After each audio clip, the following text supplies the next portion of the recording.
Congress party Punjab ਚੋਣਾਂ ਲਈ ਮੁੱਖ ਮੰਤਰੀ ਦੇ ਚਿਹਰੇ ਦਾ ਐਲਾਨ ਨਹੀਂ ਕਰਨਗੇ। ਸਾਰੇ ਜਾਣੇ ਆਪੋ ਆਪਣੇ ਚਿਹਰੇ ਨੂੰ ਗਾਂਹ ਪ੍ਰਮੋਟ ਕਰਨਗੇ। ਮੈਂ ਕਿਹਾ ਕਿਤੇ ਇਹ ਆਖਣ ਲੱਗੇ ਜੇ ਕਿ ਆਪੋ ਆਪਣੇ ਚਿਹਰੇ ਨੂੰ ਸਾਬਣ ਲਾ ਲਓ, ਪਤਾ ਨਹੀਂ ਕਿਹਦੀ ਵਾਰੀ ਆ ਜਾਣੀ ਆ ਮੁੱਖ ਮੰਤਰੀ ਬਣਨ ਦੀ। ਖੈਰ ਚਲੋ ਵਧੀਆ ਗੱਲ ਹੈ ਜੀ, ਮੈਦਾਨ ਖੁੱਲਾ ਰਹਿਣਾ ਚਾਹੀਦਾ ਆ। ਦੇਖੋ ਬੀਬੀ ਸੋਨੀਆ ਗਾਂਧੀ ਨੂੰ ਮਿਲ ਕੇ ਆਏ ਆ ਇਹਨਾਂ ਦੇ ਪੰਜਾਬ ਮਾਮਲੇ ਦੇ ਇੰਚਾਰਜ ਹਰੀਸ਼ ਚੌਧਰੀ।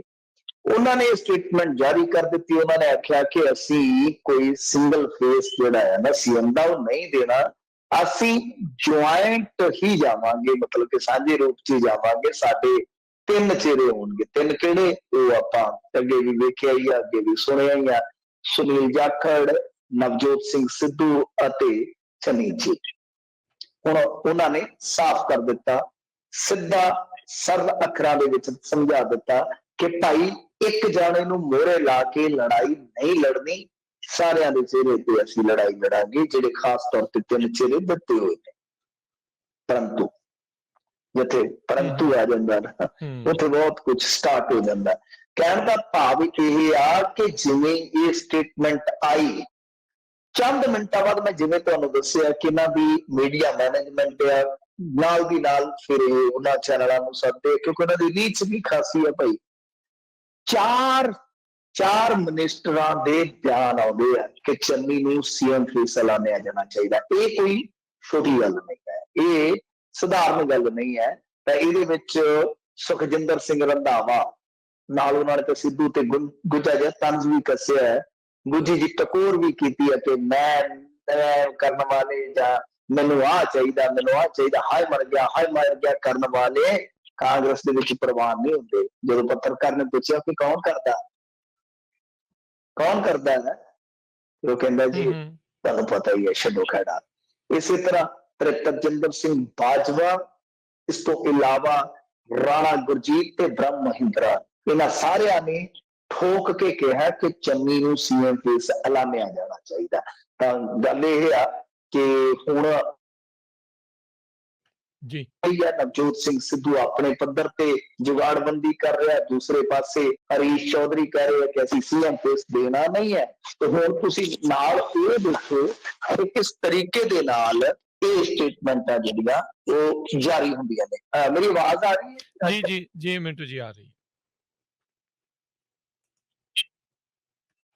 ਕੋਈ ਡਿਸਟਰਬਿੰਗ ਦੱਸ ਦਿਆ ਜੀ, ਕਿਉਂਕਿ ਕੱਲ ਨੈਟਵਰਕ ਦੀ ਸਮੱਸਿਆ ਸੀ। ਅੱਛਾ, ਮੈਂ ਗੱਲ ਕਰ ਰਿਹਾ ਸੀਗਾ ਕਿ ਦੇਖੋ ਨਾਲ ਦੀ ਨਾਲ ਸਟੇਟਮੈਂਟ ਆ ਜਾਂਦੀਆਂ, ਨਾਲ ਦੀ ਨਾਲ ਸਾਰਾ ਕੁਛ ਜਿਹੜਾ ਬਦਲ ਦਿੱਤਾ ਜਾਂਦਾ। ਤਾਂ ਇਹਦਾ ਅਰਥ ਕੀ ਹੈ? ਇਹਦਾ ਅਰਥ ਇਹ ਹੈ ਕਿ ਚੰਨੀ ਨੂੰ ਸੀਐਮ ਐਲਾਨਣ ਦਾ ਕੋਈ ਇੰਨਾ ਜ਼ਿਆਦਾ ਮੈਨੂੰ ਲੱਗਦਾ ਕਿ ਸ਼ੌਕ ਨਹੀਂ ਹੈਗਾ ਕਿ ਨਵਾਂ ਐਲਾਨ ਦੇ ਜਾ। ਇਹ ਮਕਸਦ ਨਹੀਂ ਹੈ ਇਹਨਾਂ ਦਾ। ਮਕਸਦ ਇਹੀ ਹੈ ਕਿ ਸਿੱਧੂ ਨੂੰ ਕਿਸੇ ਤਰੀਕੇ ਨਾਲ ਰੋਕਿਆ ਜਾਵੇ। ਉਹ ਆਪਾਂ ਪੰਜਾਬੀਆਂ ਦਾ ਦੇਖਿਆ ਹੀ ਆ ਨਾ, ਜਾਂ ਲੋਕਾਂ ਦਾ ਜਾਂ ਸਮਾਜ ਦਾ, ਉਹ ਕਈ ਵਾਰ ਮਿਸਾਲ ਦੇ ਕੇ ਸਮਝਾਉਂਦੇ ਹੁੰਦੇ ਕਿ ਕਿਸ ਤਰ੍ਹਾਂ ਦਾ ਨਜ਼ਰੀਆ ਹੁੰਦਾ ਹੈ, ਕਿਸ ਤਰ੍ਹਾਂ ਦਾ ਨਜ਼ਰੀਆ ਹੁੰਦਾ ਹੈ ਕਿ ਉਹ ਕਿਸੇ ਨੇ ਮਤਲਬ ਕਿ ਇੱਕ ਤਪੱਸਿਆ ਕੀਤੀ ਤੇ ਕੋਈ ਪ੍ਰਗਟ ਹੋ ਗਿਆ ਜਿੰਨ, ਉਹਨੇ ਆਖਿਆ ਮੰਗ, ਤੇ ਉਹਨੇ ਆਖਿਆ ਕਿ ਮੈਨੂੰ ਵਰ ਦਿਓ। ਉਹਨੇ ਆਖਿਆ ਮੰਗ, ਪਰ ਸ਼ਰਤ ਇਹ ਹੋਣੀ ਆ ਕਿ ਜੋ ਤੂੰ ਮੰਗੇਗਾ ਗੁਆਂਢੀ ਨੂੰ ਦੋ ਜਾਣੀਆਂ ਲੈ ਲਾ। ਜੇ ਇੱਕ ਮਰਸਡੀਜ਼ ਕਹੇਗਾ ਤਾਂ ਦੋ ਮਰਸਡੀਜ਼ ਗੁਆਂਢੀ ਦੇ ਘਰੇ ਖਲੋਣਗੀਆਂ। ਉਹਨੇ ਕਿਹਾ ਬੇੜਾ ਕਰਕੇ ਤਾਂ ਹੋਣਾ। ਉਹਨੇ ਕਿਹਾ ਫਿਰ ਐਂ ਕਰੋ ਕਿ ਮੇਰੀ ਇੱਕ ਅੱਖ ਕੱਢ ਦਿਓ, ਇੱਕ ਅੱਖ ਕੱਢ ਦਿਓ, ਦੋ ਦੀਆਂ ਜਾਣਗੀਆਂ, ਨੁਕਸਾਨ ਜ਼ਿਆਦਾ ਹੋਏਗਾ। ਮੇਰੀ ਤੇ ਇੱਕ ਜਾਣੀ ਹੈ, ਦੋ ਦੀਆਂ ਜਾਣ, ਮਤਲਬ ਕਿ ਆਪਣਾ ਫਾਇਦਾ ਘੱਟ, ਉਹਦਾ ਕੋਈ ਫਿਕਰ ਨਹੀਂ ਹੈ, ਦੂਜੇ ਦਾ ਨੁਕਸਾਨ ਵਧੇਰੇ ਹੋ ਜਾਵੇ। ਇਹ ਸੋਚ ਰਾਜਨੀਤੀ 'ਚ ਬਹੁਤ ਰਹਿੰਦੀ ਹੈ। ਸੋ ਕਹਿਣ ਦਾ ਮਤਲਬ ਇਹ ਕਿ ਜਿਹੜੀਆਂ ਸਟੇਟਮੈਂਟਾਂ ਜਾਰੀ ਹੋਈਆਂ, ਸਾਫ਼ ਸੰਕੇਤ ਹੈ ਕਿ ਲਾਮਬੰਦੀ ਹੋ ਰਹੀ ਆ, ਕਿਤੇ ਨਾ ਕਿਤੇ ਆਪੋ ਆਪਣੀ ਧੜੇਬੰਦੀ ਜਿਹੜੀ ਆ ਮਜ਼ਬੂਤ ਕੀਤੀ ਜਾ ਰਹੀ ਹੈ।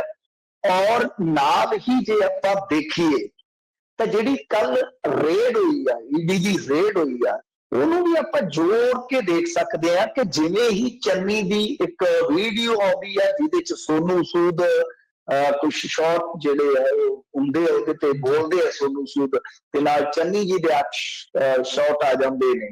ਉਹਨਾਂ ਨੂੰ ਇੱਕ ਤਰ੍ਹਾਂ ਨਾਲ ਪ੍ਰੋਜੈਕਟ ਕੀਤਾ ਜਾਂਦਾ ਹੈ ਸੀਐਮ ਫੇਸ ਦੇ ਤੌਰ ਤੇ। ਜਿਹੜੀ ਕਾਂਗਰਸ ਹੈ ਉਹਦੇ ਅਧਿਕਾਰਤ ਅਕਾਊਂਟ ਤੋਂ, ਤਾਂ ਨਾਲ ਦੀ ਨਾਲ ਹੀ ਫਿਰ ਦੂਸਰੇ ਪਾਸੇ ਕਹਾਣੀ ਘੁੰਮ ਜਾਂਦੀ ਹੈ। ਤਾਂ ਤੁਸੀਂ ਇਹ ਵਿਚਾਰ ਕਰ ਲਓ ਕਿ ਕਿੰਨਾ ਔਖਾ ਹੋਏਗਾ ਅਗਲਾ ਰਸਤਾ ਜਿਹੜਾ ਕਾਂਗਰਸ ਦਾ, ਜੇ ਆਪਾਂ ਸੀਐਮ ਫੇਸ ਦੀ ਤਸਲ ਨੂੰ ਲੈ ਕੇ ਚੱਲੀਏ। ਜੋ ਟਿਕਟਾਂ ਦੀ ਵੰਡ ਹੈ ਉਹ ਤੇ ਗੱਲ ਹੀ ਅਲੱਗ ਹੈ ਨਾ,